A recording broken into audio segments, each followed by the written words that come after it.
कभी लाल फीता शाही की दीवारें थी तो आज डिजिटल इंडिया की उड़ान है। कभी कारोबार एक जटिल प्रक्रिया था, आज अवसरों की एक नई दुनिया है। बीते 11 वर्षों में भारत ने न केवल ईज ऑफ डूइंग बिजनेस को आसान बनाया है, बल्कि भरोसे का वो माहौल तैयार किया है जो दुनिया की सबसे बड़ी कंपनियों को भी आकर्षित कर रहा है।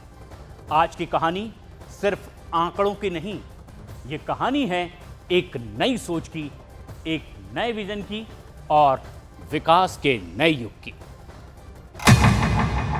ये दोनों ब्रिज सिर्फ ईंट, सीमेंट, स्टील और लोहे के ढांचे नहीं है, ये दिखाता है विकसित भारत का सपना जितना बड़ा है उतना ही बुलंद हमारा हौसला है।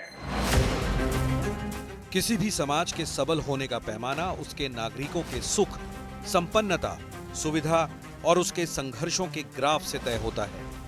इसी पैमाने को दुरुस्त करने के लिए बीते 11 सालों में विकास की नई रूपरेखा को आकार दिया गया है। क्योंकि देश के प्रधानमंत्री नरेंद्र मोदी कहते हैं, जब आधुनिक सड़कें, अत्याधुनिक railway station, railway track, metro rail और एयरपोर्ट बनते हैं तो देश की प्रगति को रफ्तार मिलती है। आज दुनिया भारत को निवेश के लिए एक आकर्षक ठिकाने के रूप में देख रही है और वैश्विक कंपनियां यहां कारोबार स्थापित करना चाहती हैं। क्योंकि सरकारी पारदर्शिता और ईज ऑफ डूइंग बिजनेस को बढ़ाने के लिए देश की नरेंद्र मोदी सरकार ने बीते 11 वर्षों में जिस इंफ्रास्ट्रक्चर को खड़ा किया है, उसकी दुनिया भर में अभूतपूर्व तारीफ हो रही है। इन पुलों पर चलते हुए मैंने भारत के बुलंद इरादों को, हमारे इंजीनियर, हमारे श्रमिकों के हुनर और हौसले को जिया है।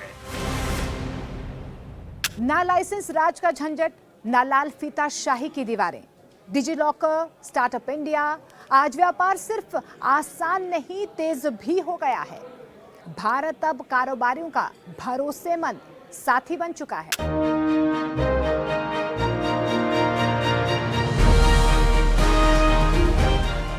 देश के बेहतर होते कारोबारी माहौल का सबसे प्रभावशाली उदाहरण है भारत का स्टार्टअप इकोसिस्टम।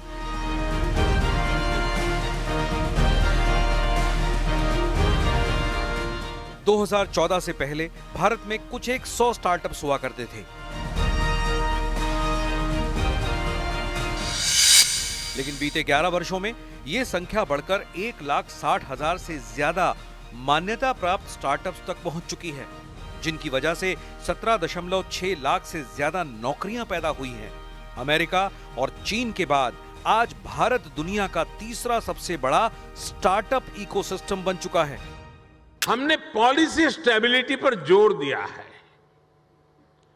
कोऑर्डिनेशन पर जोर दिया है, ईज ऑफ डूइंग बिजनेस पर जोर दिया है।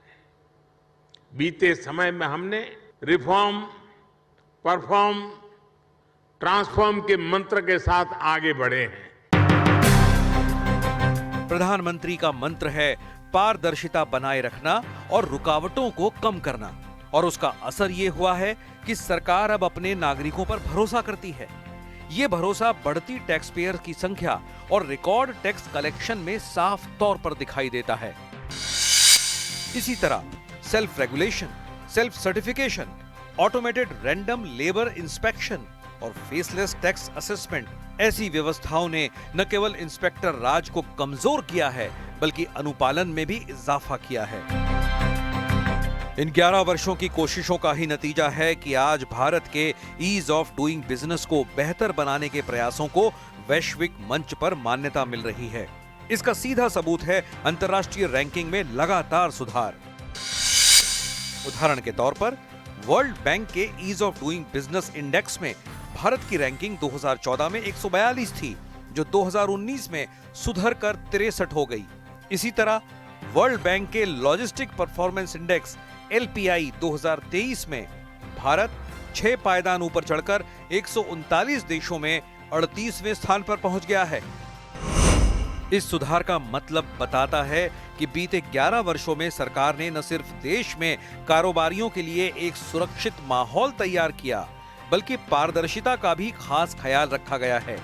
ये बढ़ा हुआ भरोसा विकसित भारत के निर्माण के लिए बेहद अहम कड़ी साबित हो रहा है।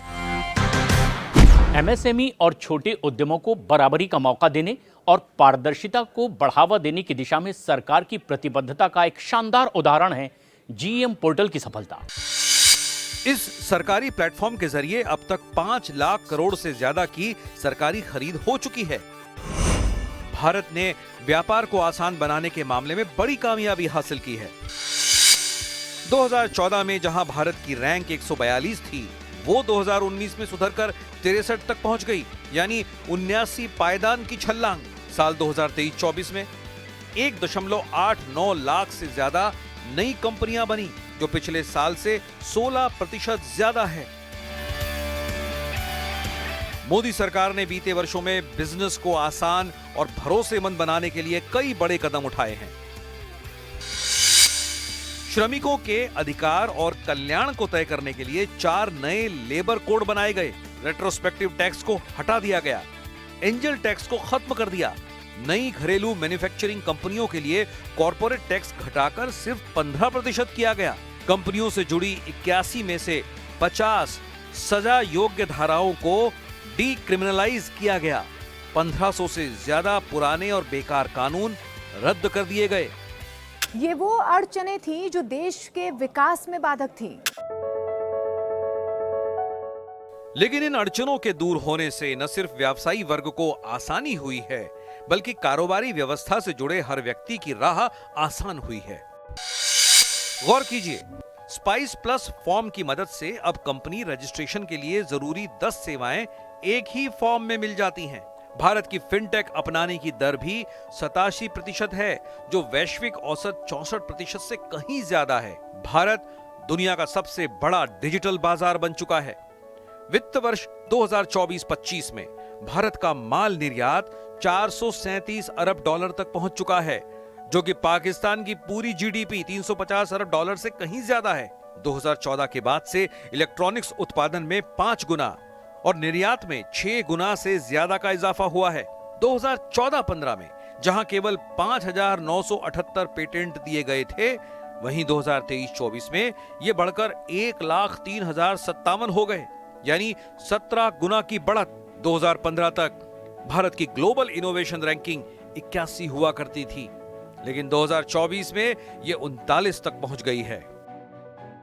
हमने अपने रिफॉर्म से एक राष्ट्र के रूप में भारत को मजबूती देने का काम किया है। One nation one tax GST हो, वन नेशन वन ग्रिड हो, one nation one mobility card हो, one nation one ration card हो, ये सारे प्रयास हमारी ठोस और स्पष्ट नीतियों का प्रतिबिंब है।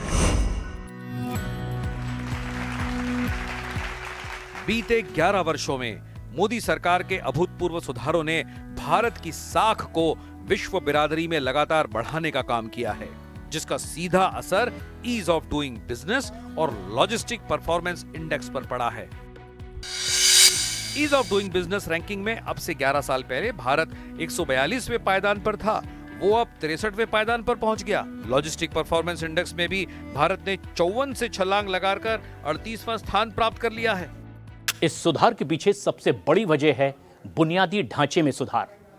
पिछले 11 वर्षों में देश की नरेंद्र मोदी सरकार ने रेलवे इंफ्रास्ट्रक्चर, हवाई यातायात और सड़कों का जाल बिछाने में शानदार काम किया है। हमारी सरकार ने चुनौती को ही चुनौती देने का रास्ता चुना है। आज जम्मू कश्मीर में बन रहे अनेकों ऑल वेदर इंफ्रास्ट्रक्चर प्रोजेक्ट इसका उदाहरण है, जिसका नतीजा ये हुआ है कि भारत प्रतिस्पर्धा से भरे युग में अपनी न सिर्फ अलग लकीर खींच रहा है, बल्कि दुनिया की नजरें ग्लोबल पावर बनते भारत पर टिकी हुई हैं, क्योंकि दुनिया ये जान चुकी है कि बीते 11 वर्षों में भारत 2047 के विजन के लिए अपने कदम आगे बढ़ा चुका है, यानी उस रास्ते पर जो भारत को एक विकसित राष्ट्र बनाने वाला है।